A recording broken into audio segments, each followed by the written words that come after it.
Hello and welcome to my easy to understand guide to media regulation and the different forms of regulation.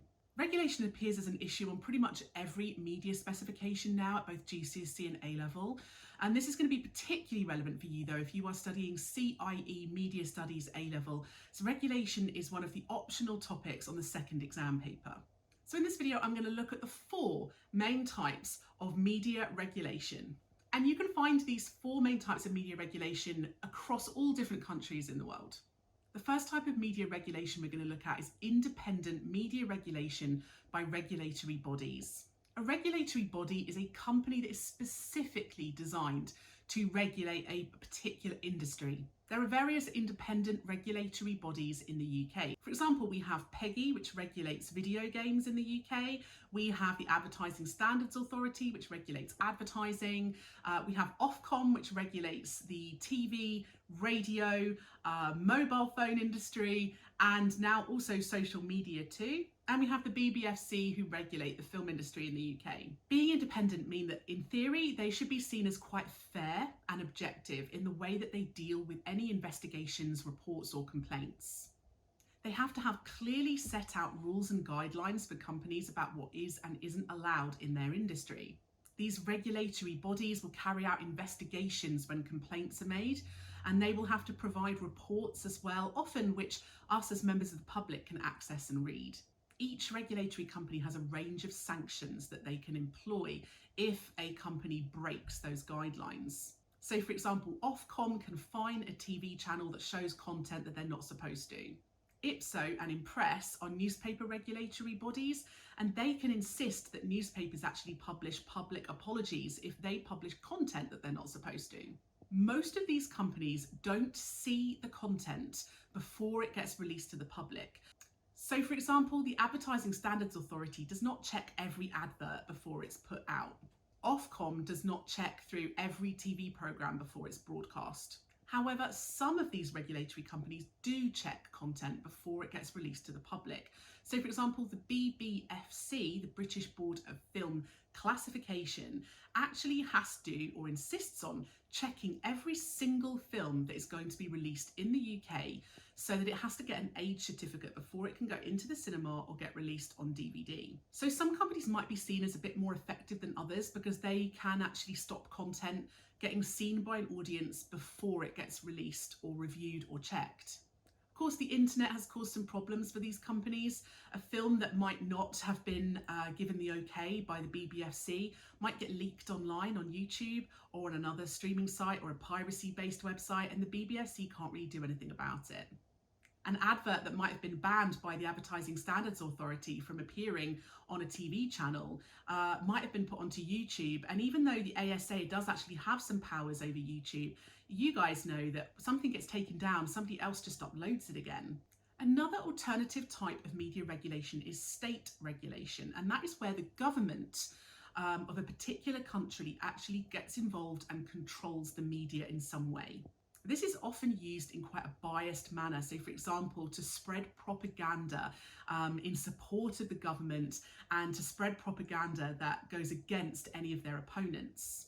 So you'll often find this in countries where the government does not operate democratically. So for example, in countries like North Korea, Russia, Iran, China, Burma, there is state control of the media.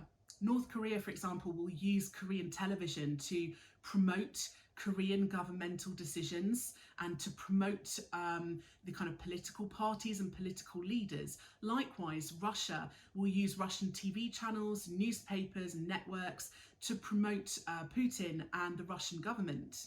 This often means that audiences can't contribute to the media in any way. There's quite a lot of restrictions about things like social media and the internet. State-controlled media can often be used not only to spread propaganda, but to try and manipulate elections and to create bias and actually change the political ideologies of a country.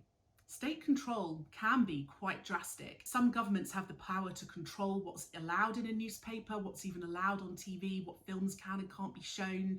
And they can even censor or shut down media channels or platforms entirely. So for example, there are some countries that have completely shut down Twitter, completely shut down Facebook, completely eliminated all access to YouTube.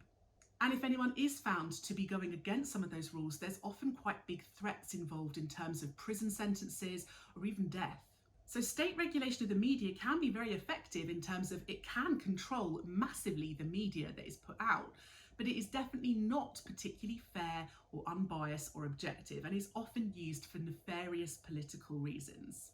Another option for media regulation is self-regulation. Self-regulation is where a company controls their own content and regulates their own content rather than being held at the will of a regulatory company. So, for example, up until very recently in the UK, all social media sites were self-regulated. There was no regulatory body in charge of regulating social media in the UK. They made their own guidelines. Facebook had their own rules, Twitter had their own rules, YouTube had their own rules, TikTok, Snapchat, etc. They all had their own guidelines about what was and wasn't allowed on their sites. One issue is that they have quite lengthy terms and conditions and guidelines, which we always see when we sign up to these sites. They ask you, like, please read the guidelines before you click agree. Like you, probably most people just scroll to the bottom and click, yeah, I agree, and they never read the guidelines. So most people don't actually know what they are and aren't allowed to post online. Self-regulation on social media is done through a variety of methods, which you can check out in my video about regulation of social media. But essentially they rely on users actually reporting content, so members of the public actually reporting things that they see that they think might break a rule. But they also use algorithmic moderation, so that's basically computer code, and they also use human moderators, so people who are specifically paid to check through content online. It's very hard to self-regulate content on social media because of the sheer amount of content that is posted every single day. And of course, these social media companies thrive from keeping our attention. The more people that are viewing content, commenting on it, the more they can charge advertisers. So the idea is that they're not very invested in controlling or regulating this content themselves, because the more graphic content, the more views it gets. And this is the same with streaming sites. A lot of streaming sites like Netflix and Apple TV currently in the UK are self-regulated. They do not have an official regulatory body that covers them. Ofcom are unable to do so because their license comes from outside of the UK. And of course, streaming sites also often get more views for their more graphic programs and films. So they're more likely to show this content and less likely to want to censor it or cut it. So self-regulation is an option for some industries where there are not yet regulatory bodies in charge. However, it's not particularly effective, and it's very hard to do. It's worth noting that in the last few weeks, the Online Safety Bill in the UK is a law that has been introduced, and Ofcom have been put in charge as the regulatory bodies for social media companies.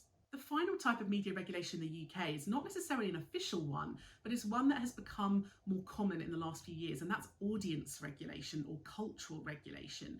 And this is not something that's official, it's where members of the public actually step in and end up getting a media content, media product changed as a result of popular opinion. Increasingly online, audiences will often drum up support, things like cancel culture. They are outraged that something has been allowed or that something has appeared, and they are angry that not more has been done to censor something or to control something or to ban someone. And so audiences actually kind of stir up drama, and until a company is forced to act, until they ban somebody or remove content or get involved in some way.